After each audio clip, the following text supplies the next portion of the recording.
নমস্কার বন্ধুরা, 1 অক্টোবর 2025 থেকে বিভিন্ন ধরনের পেনশন স্কিমের নিয়মের অনেক বড় পরিবর্তন হচ্ছে। নিয়মের বড় পরিবর্তন বলতে খরচ বাড়তে চলেছে সমস্ত গ্রাহকদের। এনপিএস স্কিম বলতে কী আসছে এর মধ্যে? এনপিএস অর্থাৎ সাধারণ এনপিএস, ইউপিএস অর্থাৎ ইউনাইটেড পেনশন স্কিম, এনপিএস বাৎসল্য, অটল পেনশন যোজনা এবং সেই সঙ্গে বেসরকারি খাতের যে এনপিএস অ্যাকাউন্ট, সমস্ত ক্ষেত্রে এই নতুন নিয়ম কার্যকর হচ্ছে 1 অক্টোবর থেকে। তো দেখে নিই নতুন চার্জ কত কী দিতে হবে বছরে আপনাকে এই অ্যাকাউন্টটি মেনটেন করতে হলে, বা আর অন্যান্য খরচ কত কী বাড়ানো হলো নাকি স্ল্যাব ভাগ করা হলো। দেখুন, চার্জগুলো 1 অক্টোবর থেকে কার্যকর হচ্ছে।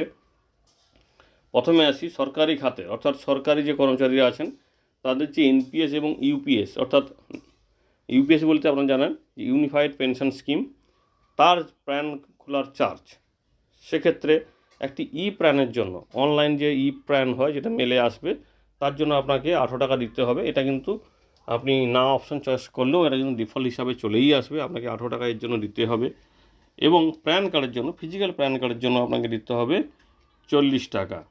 বার্ষিক রক্ষণাবেক্ষণের চার্জ প্রতি অ্যাকাউন্ট 100 টাকা। অর্থাৎ এই এনপিএস এবং ইউপিএসের বার্ষিক রক্ষণাবেক্ষণ চার্জ কত? 100 টাকা। শূন্য ব্যালেন্স অ্যাকাউন্ট, অর্থাৎ কোনো যে অ্যাকাউন্টে কোনো ব্যালেন্স নেই সেখানে কিন্তু কোনো চার্জ লাগবে না। এবার আসি এপিওয়াই অর্থাৎ অটল পেনশন যোজনা এবং এনপিএস লাইট, তার প্ল্যান খোলার জন্য চার্জ নেওয়া হবে 15 টাকা এবং বার্ষিক রক্ষণাবেক্ষণ চার্জ হচ্ছে 15 টাকা। লেনদেন কিন্তু এখানে শূন্য। বেসরকারি খাতের এনপিএস এবং এনপিএস বাৎসল্য, তার প্ল্যান খোলার চার্জ হচ্ছে ই প্ল্যানের জন্য 18 টাকা এবং ফিজিক্যাল প্যান কার্ডের জন্য 40 টাকা, আর লেনদেন চার্জ হচ্ছে শূন্য। কিন্তু এই বেসরকারি খাতের যে এনপিএস, এইগুলোর জন্য দেখুন শূন্য ব্যালেন্স যদি থাকে তার জন্য শূন্য, অর্থাৎ কোনো টাকা লাগবে না। কিন্তু 1 লক্ষ থেকে 1 টাকা থেকে 2 লক্ষ টাকা পর্যন্ত যদি ব্যালেন্স থাকে তখন বছরে দিতে হবে 100 টাকা।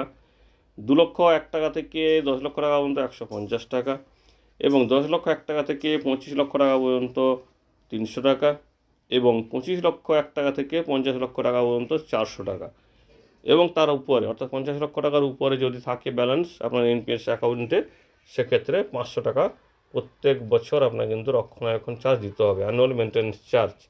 এটা কিন্তু 1 অক্টোবর থেকে লাগু হচ্ছে এনপিএস, অটল পেনশন যোজনা, ইউপিএস এবং এনপিএস লাইট, এই সমস্ত যে স্কিমগুলো আছে সেই সঙ্গে ছোটোদের জন্য যে এনপিএস বাৎসল্য, সেখানেও কিন্তু এই নতুন চার্জগুলি লাগু হচ্ছে। আশা করি খবরটি অনেক কাজে লাগবে, কারণ আপনারও প্ল্যানিং করতে সুবিধা হবে। কারণ এই নিয়মটির ফলে উপকার হবে কাদের? যে সমস্ত ইনভেস্টারদের কম পরিমাণে ইনভেস্ট থাকে তাদের কিন্তু কম চার্জ দিতে হবে, যাদের হিউজ পরিমাণে ইনভেস্ট থাকে তাদের হয়তো একটু বেশি দিতে হবে। স্বাভাবিকভাবে এখানে কম পরিমাণ যাদের ইনভেস্ট থাকে তাদের ক্ষেত্রে কিন্তু লাভ অবশ্যই হবে। ধন্যবাদ।